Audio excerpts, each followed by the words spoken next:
इस दुनिया में न जाने कितने ऐसे लोग हैं जो गरीबी से लड़ते हुए अपने परिवार का पेट पालने के लिए पूरा जीवन मेहनत करते हैं।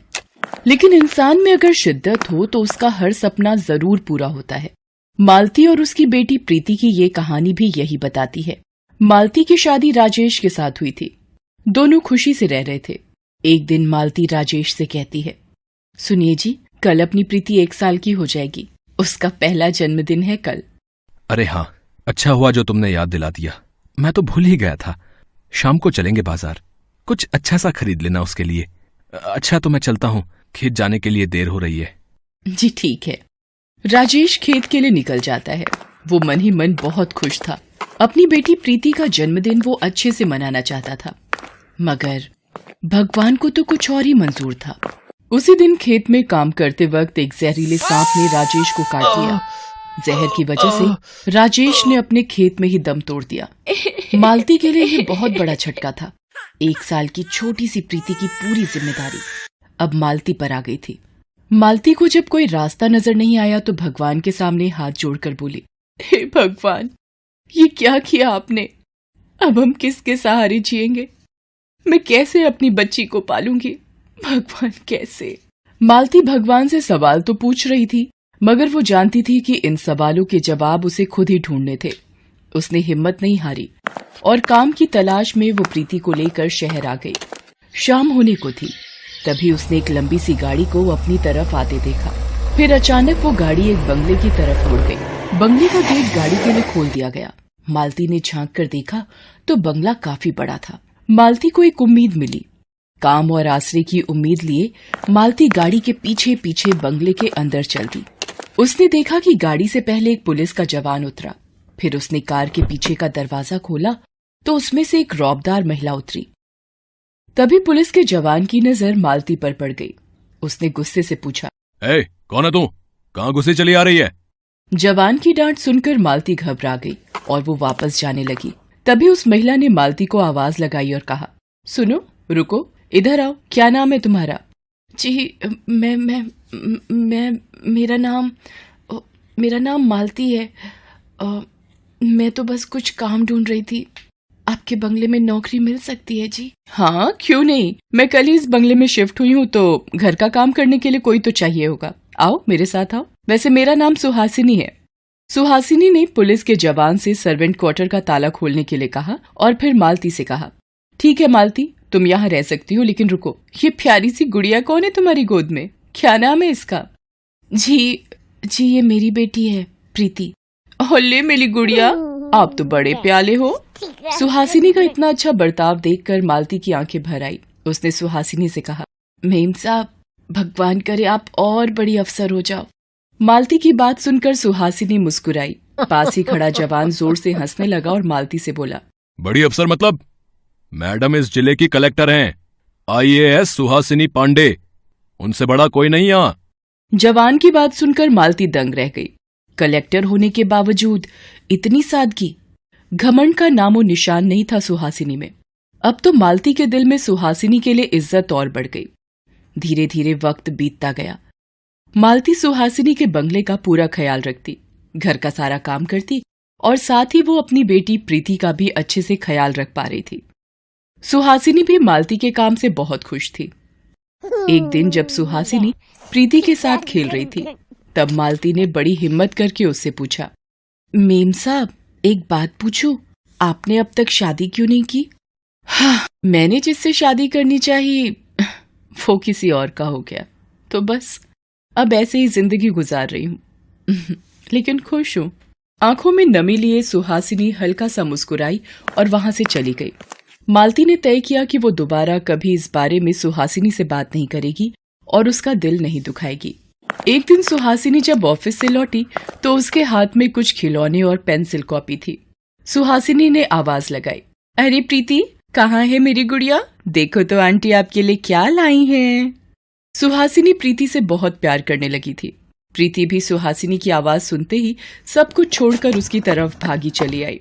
प्रीति नए खिलौनों और पेंसिल कॉपी को देखकर बहुत खुश हुई। सुहासिनी ने देखा कि प्रीति ने सारे खिलौने एक तरफ रख दिए और पेंसिल पकड़कर कॉपी में आड़ी तिरछी लाइन बनाने लगी।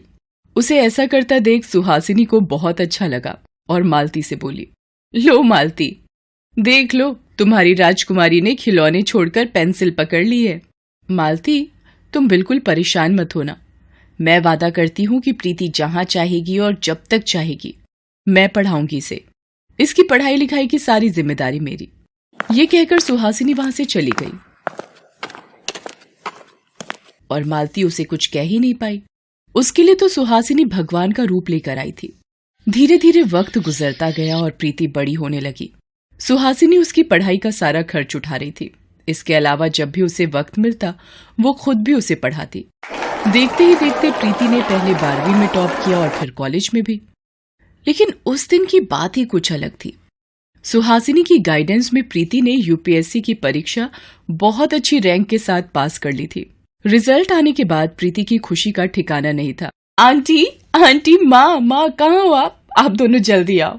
तभी दरवाजे के पीछे से मालती और सुहासिनी दोनों अपने हाथों में मिठाई लिए प्रीति के पास आए। तुमने यूपीएससी क्रैक कर दिया ना, तो क्या ये बात मुझे नहीं पता चलेगी?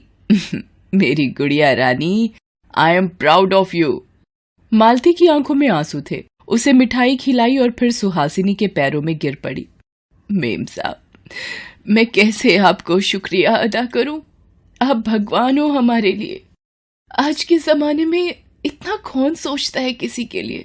तुम मेरी अपनी हो मालती, और गुड़िया तो है ही मेरी बेटी।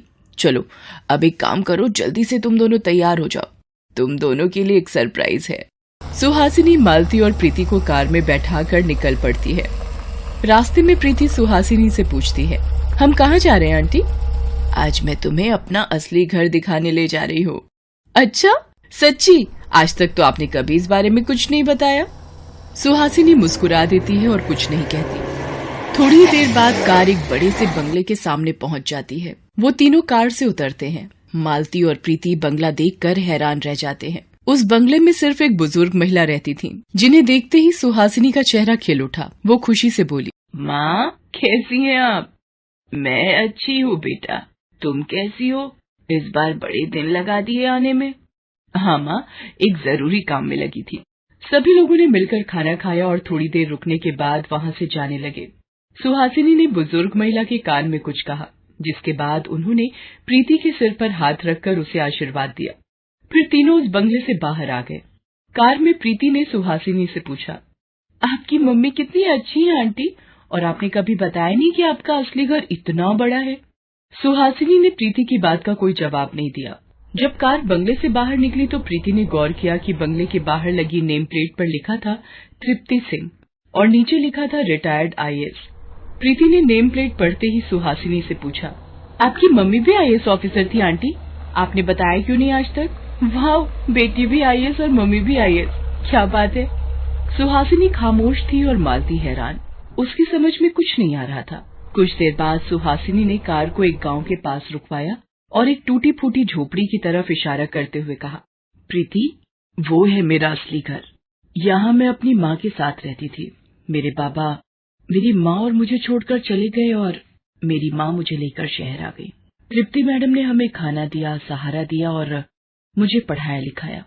मेरी माँ की मौत के बाद भी उन्होंने मेरा ख्याल रखा, तभी से मैं उन्हें माँ कहकर पुकारती हूँ। उन्होंने मुझे पढ़ा लिखा कर काबिल बनाया। मुझे अच्छे से याद है, जब मैं कलेक्टर बनकर उनके पास गई तो उन्होंने मुझसे कहा था, सुहासिनी बेटा, तुमने मेरी मेहनत सफल कर दी, मुझे तुम पर बहुत गर्व है। लेकिन तुम्हें यही नहीं रुकना है। अब भी कई ऐसी बेटियां हैं जिनके सपने अधूरे ही रह जाते हैं, और एक कलेक्टर होने के नाते अब से तुम्हारा हर काम समाज की भलाई के लिए होना चाहिए।